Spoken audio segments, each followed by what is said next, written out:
청취자분이 보내주신 자료들을 바탕으로 오늘의 심층 분석 바로 시작해보죠. 주제는 휘발월경입니다. 사실 주변 친구들 보면요. 주기가 좀 길어져도 요즘 피곤해서 그런가 봐 하고 그냥 넘기는 경우가 정말 많거든요. 그런데 오늘 자료들을 보니까 이게 그냥 단순한 피로 신호가 아니라 우리 몸의 내분비 시스템 전체에 경고등이 켜졌다는 아주 중요한 생체 신호일 수 있겠다. 이런 생각이 조금 아찔해지더라고요. 네, 맞아요. 바로 그 지점이 오늘 이야기의 핵심이에요.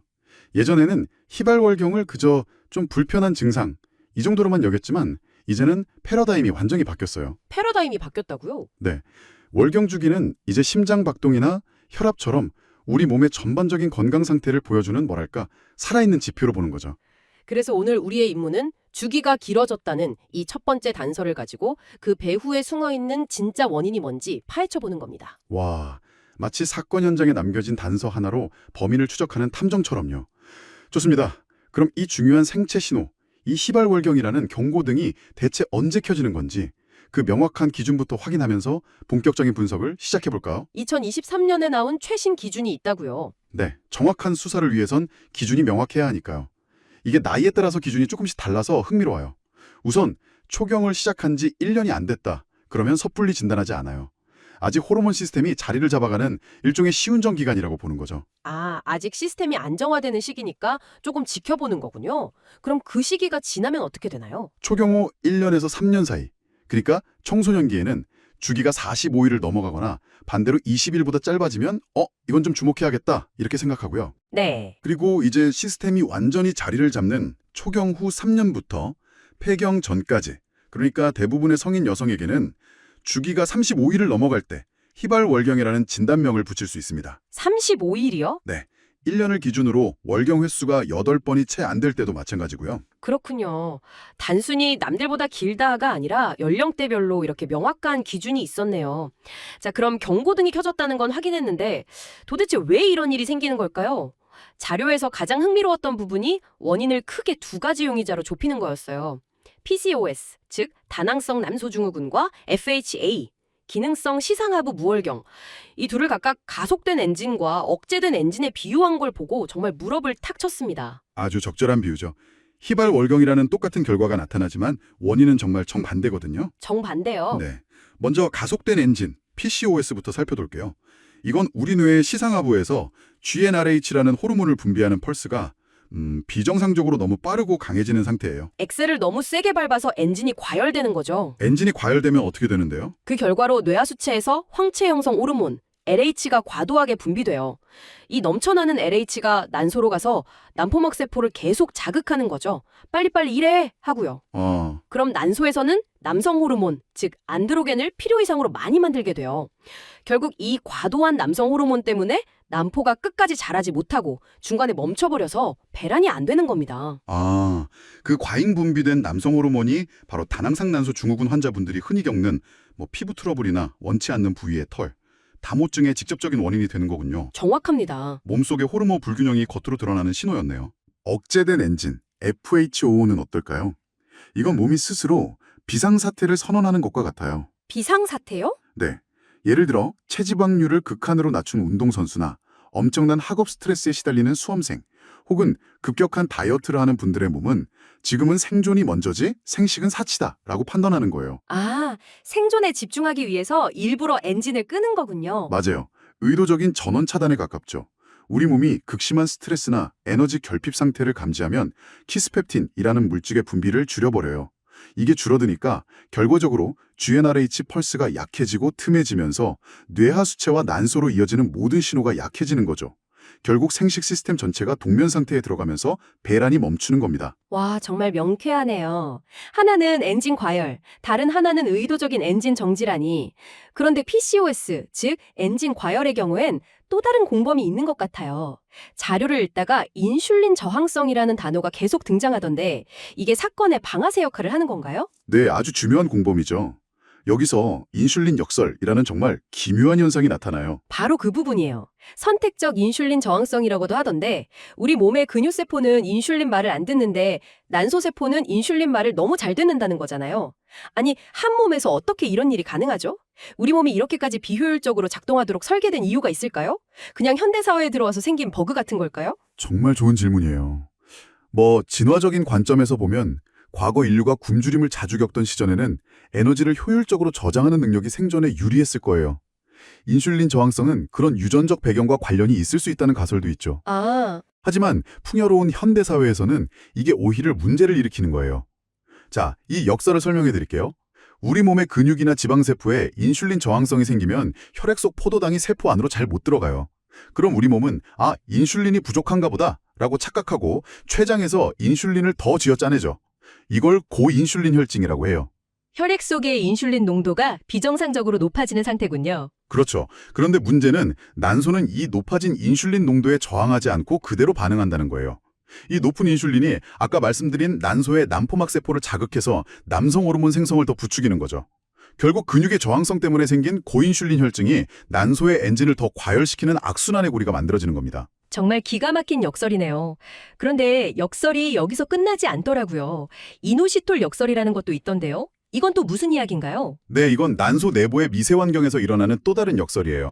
이노시톨이라는 영양소에는 두 가지 종류가 있어요. 남포를 건강하게 키우는 데 필요한 미오이노시톨, 이걸 MI라고 하고요. 남성 호르몬 합성에 관여하는 키로이노시톨, DCI가 있죠. 네. 정상적인 난소는 MI가 압도적으로 많아야 해요. 건강한 난자를 위한 필수 영양소 같은 거군요. 맞아요. 그런데 PCOS 환자의 난소에서는 아까 그 높은 인슐린이 에피머라제라는 효소를 과도하게 활성화시켜요. 이 효소가 바로 MI를 DCI로 바꿔버리는 역할을 하거든요.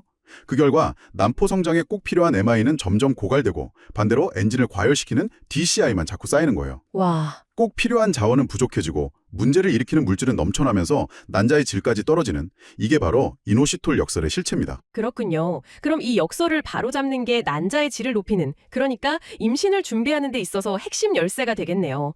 알겠습니다.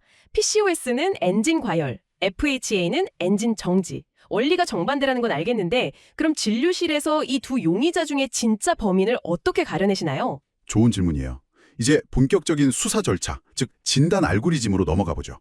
가장 먼저 하는 일은 알리바이 확인이에요. 알리바이 확인이요? 네, 다른 강력 사건의 범인이 억울하게 누명을 쓰는 걸 막는 거죠. 아, 희발월경을 일으킬 수 있는 다른 원인들을 먼저 배제하는 거군요. 네, 일단 임신 가능성, 베타 HCG 검사를 가장 먼저 확인하고요. 그 다음엔 갑상선 기능에 문제가 있는지, TSH 검사, 또 모유 수요 호르몬인 프롤락틴이 비정상적으로 높지는 않은지 등을 체크해요.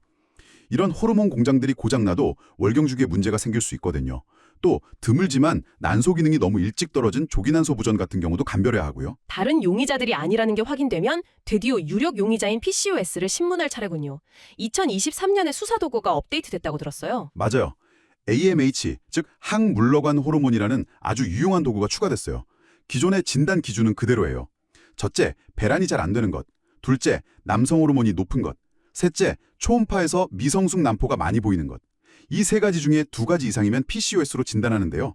여기서 세 번째, 초음파 소견을 이 AMH 검사 수치로 대체할 수 있게 된 거예요. 그게 어떤 의미가 있는 거죠? 이런 환자 입장에서 아주 큰 변화예요. 특히 성경험이 없어서 질식 초음파가 부담스러운 젊은 여성분들에게는 피검사만으로 진단의 정확도를 높일 수 있게 된 거죠. 환자의 편의성을 크게 높인 아주 의미 있는 업데이트라고 할 수 있습니다. 그렇군요. 그럼 이런 기준들을 다 따져봤는데 PCOS가 아니라는 결론이 났어요. 그런데 여전히 주기는 불규칙해요. 그때 등장하는 게 바로 두 번째 용의자인 FHA인가요? 정확합니다. FHA는 혈액 검사 결과, 즉 호르몬 프로파일이 완전히 달라요.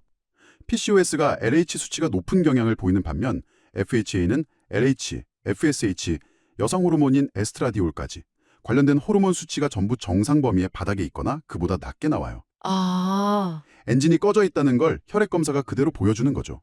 그리고 문진을 통해 최근 급격한 체중 감소나 과도한 운동, 극심한 스트레스가 있었는지 확인하는 것도 아주 중요한 단서가 되고요. 자, 드디어 범인이 PCOS인지 FHA인지 밝혀졌습니다.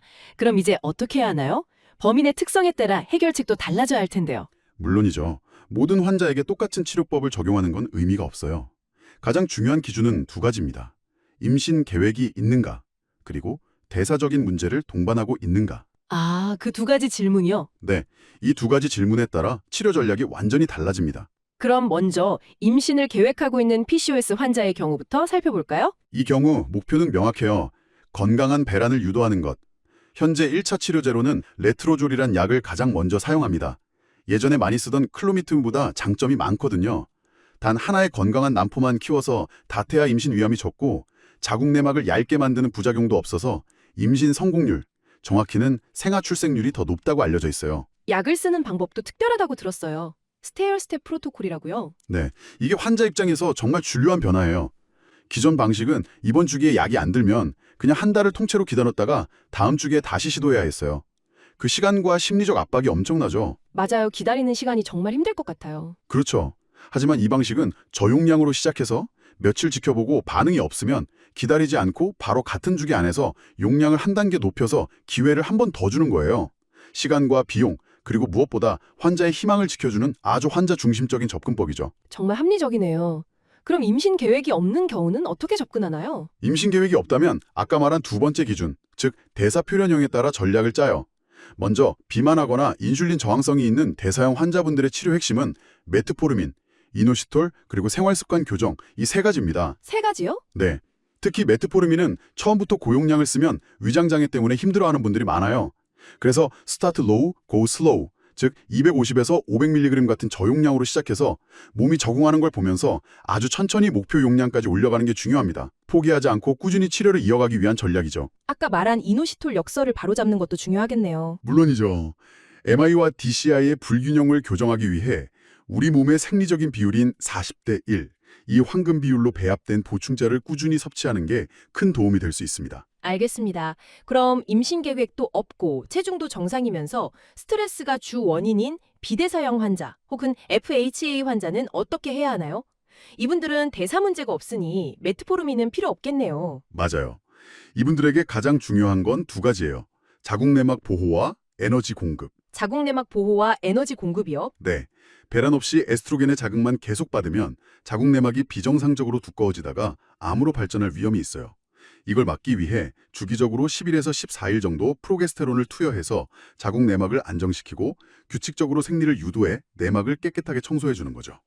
동시에 FHA의 근본 원인인 에너지 결핍을 해결하기 위해 충분한 영양 섭취와 적절한 휴식, 스트레스 관리가 치료의 핵심이 됩니다. 마지막으로 수사를 마무리하면서 참고할 만한 추가적인 단서나 팁 같은 게 있을까요? 네, 전체적인 건강관리, 즉 미세 환경을 최적화하고 장기적인 위험을 관리하는 차원의 팁들이에요. 먼저 버베린이라는 성분은 천연 메트포르민이라고 불릴 정도로 인슐린 저항성이나 복부 지방 개선에 도움을 줄 수 있고요. 비타민 D는 난소 기능과 관련이 깊다는 연구가 많아서 혈중 농도를 30에서 50 NgmL 이상으로 유지하는 게 좋습니다. 경구 피임약에 대한 주의사항도 있네요. 네. 피임약을 복용할 때 가장 주의해야 할 부작용이 정맥혈전색전증, 즉 VTE인데요. 특히 비만하거나 나이가 많거나 담배를 피우는 분들은 이 위험이 더 커져요. 그래서 이런 위험군에 속한다면 비교적 최신 약인 3, 4세대 피임약보다는 안전성이 더 확보된 2세대 피임약을 우선적으로 고려하는 게 현명한 선택일 수 있습니다. 오늘 청취자분이 보내주신 자료 덕분에 휘발월경이라는 단서 하나로 시작해서 PCOS와 FHA라는 두 명의 용의자를 신문하고 최신 수사 기법과 개인별 맞춤 해결 전략까지 정말 꼼꼼하게 파헤쳐 본 것 같아요.